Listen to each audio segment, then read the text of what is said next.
Hello বন্ধুরা, জ্ঞানজ্যোতি coaching সেন্টারের পক্ষ থেকে তোমাদের সকলকে জানাই আরো একবার স্বাগত। আজকের ক্লাসে তোমাদের সঙ্গে যে বিষয়টি নিয়ে আলোচনা করব সেটা হচ্ছে যে ফিরোজ শাহ তুঘলককে কি তার সময়কার আকবর বলা যায়। এই যে বিষয়টা রয়েছে এই বিষয়টা নিয়ে আজকের ক্লাসে তোমাদের সঙ্গে আলোচনা করব।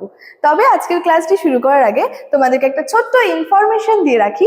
দেখো, তোমরা যারা যারা ভাবছো আমাদের সঙ্গে এই সেমিস্টার অনলাইনে যুক্ত হবে তারা কর্নারে দুটো নম্বর দেখতে পাচ্ছ, 7076398606 এবং 6295916282। এই নাম্বার দুটি হলো আমাদের জ্ঞানজ্যোতি কোচিং সেন্টারের অফিসিয়াল হেল্পলাইন নাম্বার। তোমরা যারা যারা ভাবছো আমাদের সঙ্গে অনলাইনে যুক্ত হবে এই নাম্বার দুটির মধ্যে কিন্তু যে কোনো একটি নাম্বারে যোগাযোগ করে আমাদের সঙ্গে যুক্ত হয়ে যেতে পারো। এছাড়াও তোমাদের এই সেমিস্টারের জন্য যেই কোর্স ফিটা রাখা হয়েছে সেটা হলো মেজরের কোর্স ফি রাখা হয়েছে 1199 এবং মাইনরের কোর্স ফি রাখা হয়েছে 699। এই ছিল ইনফরমেশনের বিষয়, কোর্স ফি সংক্রান্ত, কন্ট্যাক্ট নাম্বার সংক্রান্ত ইনফরমেশন। এবার সরাসরি আলোচনার বিষয় শুরু করছি।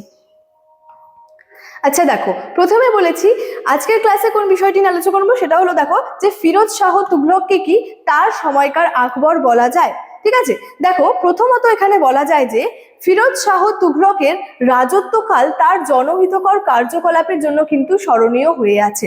তাহলে ফিরোজ শাহ তুঘলকের যে রাজত্বকালটা স্মরণীয় কেন হয়ে আছে, কেন এত বিখ্যাত বলা চলে, কারণ তিনি যে জনহিতকর যে কার্যকলাপগুলি করেছিলেন সেটার জন্যই কিন্তু তার রাজত্বকালটা কিন্তু এতটা স্মরণীয় হয়ে আছে। এবার কি করেছিলেন, মূলত এখানে আমরা প্রথম লাইনে জানলাম তিনি কিছু জনহিতকর কার্যকলাপ করেছিলেন, জনগণের জন্য কিছু তেমন কাজ করেছিলেন যার জন্য তিনি আর কি স্মরণীয় হয়ে আছে। তো মূলত কি করেছিলেন তিনি, কেন তার রাজত্বকালটা এত স্মরণীয়? দেখো, মূলত বলা যায় যে তিনি অর্থাৎ ফিরোজ শাহ তুঘলক কি মনে করতেন যে প্রজাদের সাহায্য করাই কিন্তু রাষ্ট্রের একমাত্র প্রধান কর্তব্য। তাহলে ফিরোজ শাহ তুঘলকের মতে কি রাষ্ট্রের প্রধান কর্তব্যটা কি, রাষ্ট্রের একমাত্র প্রধান কর্তব্য কি হওয়া উচিত? প্রজাদের সাহায্য করা রাষ্ট্রের একমাত্র প্রধান কর্তব্য হওয়া উচিত বা একমাত্র প্রধান কর্তব্য। তার জন্য তিনি কি করেছিলেন, একাধিক জনকল্যাণমূলক কিন্তু প্রকল্প গ্রহণ করেছিলেন। প্রথম লাইনে আমরা দেখতে পাচ্ছি যে প্রথম লাইনে বলা হচ্ছে ফিরোজ শাহ তুঘলকের যে রাজত্বকাল সেটা স্মরণীয় হয়ে আছে। কেন স্মরণীয় হয়ে আছে? তিনি এমন কিছু জনহিতকর কার্যকলাপ করেছিলেন যার জন্য কি তার রাজত্বকালটা স্মরণীয় হয়ে আছে। এবং এই যে ফিরোজ শাহ তুঘলক তিনি কি মনে করতেন, তিনি মনে করতেন যে প্রজাদের সাহায্য করা রাষ্ট্রের একমাত্র প্রধান কর্তব্য হওয়া উচিত এবং এর জন্যই তিনি কিন্তু বেশ কিছু কিন্তু জনকল্যাণমূলক প্রকল্প গ্রহণ করেছিলেন। যেমন দেখো, বলা চলে যে চিকিৎসা ছিল সাধারণ মানুষের জীবনে একটা বড় সমস্যা। তাই ফিরোজ শাহ তুঘলক কি করেছিলেন যে বিভিন্ন চিকিৎসালয় বা বলা চলে যে তাই তিনি আর কি চিকিৎসালয় প্রতিষ্ঠা করেছিলেন। তাহলে আমরা দেখতে পাচ্ছি যে ফিরোজ শাহ তুঘলক কি করেছিলেন যে জনকল্যাণমূলক কিছু আর কি জনকল্যাণমূলক প্রকল্প গ্রহণ করেছিলেন। যেমন এখানে বলতে পারি আমরা, এখানে বলা হয়েছে চিকিৎসা ছিল সাধারণ মানুষের জীবনের একটা বড় সমস্যা, তাই তিনি কি করেছিলেন যে চিকিৎসালয় প্রতিষ্ঠা করেছিলেন। বেকার যুবকদের তিনি আর কি কর্মক্ষেত্রে নিয়োগ করেছিলেন। এছাড়াও দরিদ্র মুসলমান কন্যাদের বিবাহের জন্য ও অনাথ ও বিধবাদের ভরণ পোষণের জন্য তিনি কি করেছিলেন, একটি দফতর কিন্তু গ্রহণ করেছিলেন।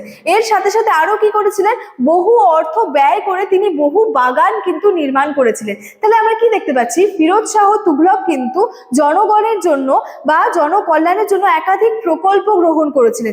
যেমন তিনি চিকিৎসালয় প্রতিষ্ঠা করেছিলেন, বেকার যুবকদের তিনি বিভিন্ন কাজ দিয়েছিলেন বা বেকার যুবকদের বিভিন্ন কর্মক্ষেত্রে নিয়োগ করেছিলেন, যারা দরিদ্র মুসলমান যে সমস্ত কন্যারা রয়েছেন তাদের বিবাহের জন্য, এছাড়াও অনাথ ও বিধবাদের ভরণ পোষণের জন্য তিনি একটি দফতর আর কি গ্রহণ করেছিলেন। এর সাথে সাথে তিনি কি করেছিলেন, বহু অর্থ ব্যয় করে তিনি বহু বাগান নির্মাণ করেছিলেন। তাহলে তিনি কিন্তু ফিরোজ শাহ তুঘলক কিন্তু জনকল্যাণমূলক একাধিক প্রকল্প কিন্তু গ্রহণ করেছিলেন। শুধুমাত্র এই সমস্ত বিষয়গুলি নয়, আরো দেখো বিভিন্ন বিষয় রয়েছে, যেমন নতুন নতুন নগর নির্মাণেও কিন্তু ফিরোজ শাহ তুঘলক যথেষ্ট কিন্তু আগ্রহী ছিলেন। আরো কি রয়েছে, তিনি জৌনপুর, ফিরোজাবাদ, আজাদপুর, তুঘলকাবাদ প্রভৃতি কিন্তু নির্মাণ করেন। তাহলে প্রথমে বলছে তিনি নতুন নতুন নগর নির্মাণে তিনি কিন্তু আগ্রহ ছিল, তার একটা যথেষ্ট আগ্রহ কিন্তু ছিল। যেমন তিনি জৌনপুর, এছাড়াও ফিরোজাবাদ, আজাদপুর, তুঘলকাবাদ এই সমস্ত আর কি নির্মাণ কিন্তু করেছিলেন।